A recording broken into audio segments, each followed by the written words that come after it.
हर family का सपना होता है एक लग्जरी होम लेने का, एक ऐसी जगह जहां सुकून हो, कनेक्टिविटी हो और फैमिली के लिए बेहतर लाइफस्टाइल हो। अब मुंब्रा में मिल रहा है आपके सपनों का घर, thoughtfully planned luxury homes by Sahyadri group of company. Luxury 1 BHK homes starting from just 30,39,000 onwards. Luxury 2 BHK homes starting from just 43,99,000 onwards. Spacious interiors, premium lifestyle amenities, daily essentials के करीब लोकेशन, comfortable family living, हलाल payment plan available. Location Mumbra. आज ही अपना dream home book कीजिए। इस्लामुद्दीन खान और आप देख रहे हैं प्रहार times. महंगाई के खिलाफ आज ठाणे में एक बहुत बड़ा प्रदर्शन किया गया। दरअसल आपको बता दें कि ये विरोध प्रदर्शन एनसीपी शरद पवार गुट के तरफ से रूता आव्हाट ने जो है ये विरोध प्रदर्शन किया। इस विरोध प्रदर्शन में रूता आव्हाट, मर्जिया पठान, पल्लवी जगताप और अन्य तमाम महिला कार्यकर्ता शामिल थी। जिस तरह से महंगाई लगातार बढ़ते जा रही है, चाहे पेट्रोल, डीजल या फिर खाने पीने की चीज हो, जिस तरह से इस पर महंगाई की मार आम आदमी झेल रहा है, इसी के खिलाफ, मोदी सरकार के खिलाफ जो है ये एनसीपी शरद चंद्र पवार गुट के महिला कार्यकर्ता जो है ये आज थाली बजाकर विरोध प्रदर्शन किया। दरअसल ये विरोध प्रदर्शन ठाणे के छत्रपति शिवाजी महाराज मैदान से शुरू किया गया और ठाणे जिला अधिकारी कार्यालय तक निकाला गया। इस दौरान मीडिया से बातचीत में रूता भाट, मर्जिया पठान और पल्लवी जगताप ने क्या कुछ कहा है, आपको सुनाते हैं। Cockroach was the only species who survived Hiroshima Nagasaki bomb. अणुबॉम्बलाही ज्यांनी शिकस्त दिली असा एक जीव आहे, त्याला म्हणतात झुरळ. सो ज्यांनी कोणी या नवीन पिढीला झुरळ म्हटलंय ना, त्यांनी ऍक्च्युली त्यांच्या जगण्याच्या त्यांची जे एक जिगीविषय आहे त्याला मला वाटतं आव्हान केलेलं आहे. आणि बरं असंच सगळं बॅन बॅन बॅन बॅन करत राहा, म्हणजे एक दिवस तुमचा बँड वाजेल. I hope. एका बाजूला आपल्या देशाची परिस्थिती अशी आहे की आर्थिकदृष्ट्या पूर्णतः आपण दुर्बल झालोय.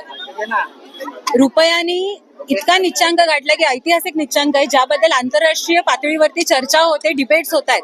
पण दुसरीकडे पाहिलं तर आपल्या देशाचे पंतप्रधान सन्माननीय नरेंद्रजी मोदी साहेब रशियाला जातात आणि तिथले अध्यक्ष मेलोनी यांना मेलोडी भेट करतात आणि त्याच्या मीम्स बनवण्यात ते मशगूल आहेत.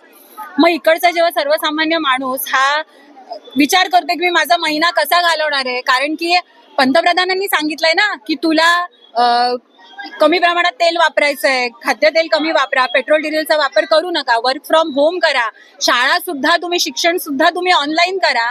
अशी परिस्थिती जेव्हा देशावर येते तेव्हा पंतप्रधानांकडनं अपेक्षित असतं, कारण की पूर्वी इंदिरा गांधींचा काळ होता की जेव्हा युद्धाची परिस्थिती आपल्या देशावर आली होती तेव्हा इंदिरा गांधींनी स्वतःचं सोनं आधी विकलं आणि त्यानंतर जनतेला आवाहन केलं.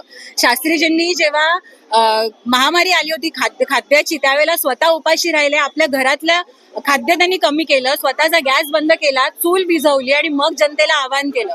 पण आताचे जे पंतप्रधान आपल्याला लाभले, सन्माननीय आदरणीय विश्वगुरु नरेंद्रजी मोदी साहेब, हे 4,000 किलोचे स्वतः मशरूम्स खातात, बिनधास्त परदेशी वाऱ्या करतात, होम टूरच्या नावाने तिकडे जाऊन ते मेलोडीला प्रमोट करतात.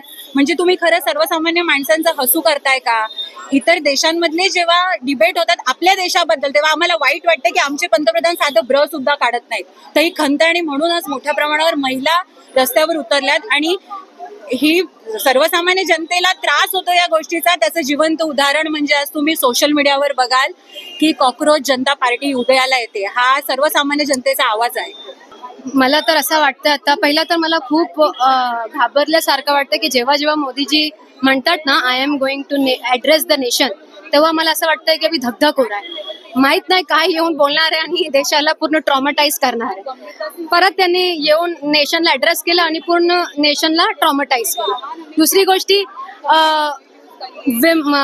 लाडली बहन, बेटी पढाओ बेटी बचाओ आणि महिला जे टॅग आहे ना, मला असं वाटतंय की आता जी गव्हर्नमेंट आहे स्वतःचे पॉलिटिकल अजेंडा ड्राईव्ह करण्यासाठी फक्त वापर करत आहे महिलांच्या नावाचा. विमेन रिझर्वेशन, हमारी बहन, हमारी बेटी.